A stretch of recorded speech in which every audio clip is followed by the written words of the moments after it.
मेरे बाबू मेरे सोना, तुम इश्क में ना रोना। मैं लाख ब्रेकअप कर लो, तुम ही मेरे होना। मेरे बाबू मेरे सोना, तुम इश्क में ना रोना। मैं लाख ब्रेकअप कर लो, तुम ही मेरे होना। समझा करो। मुँह बंद कर हमरो के कुछ कहे दे, कुछ कहे दे। अबे बस करी रे बगली रहे दे, अबे बस करी रे बगली रहे दे।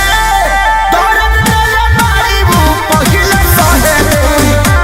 अबे बस करी रे बगली रहे दे, दर्द दिले मारी वो पहिले सहे दे।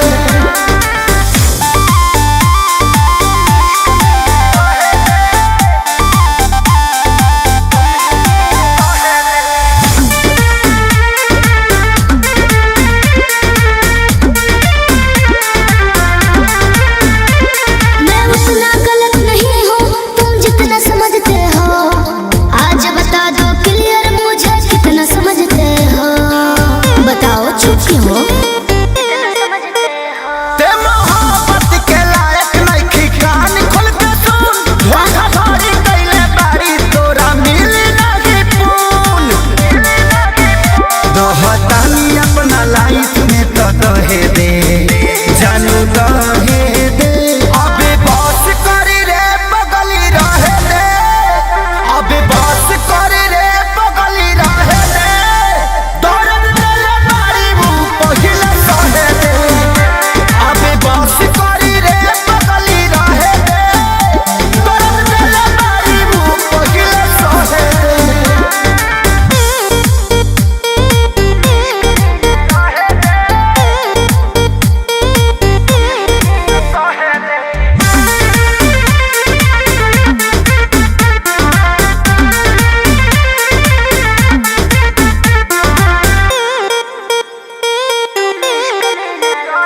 मैं कहीं रहूं पर जानो तुम पे मरती रहूंगी जी।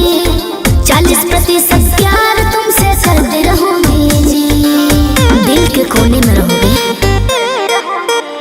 अभियो सुधरे के चानस बा, सुधरी जो ना रे। उड़न छोड़ दे के धरती पर उतर जो ना रे।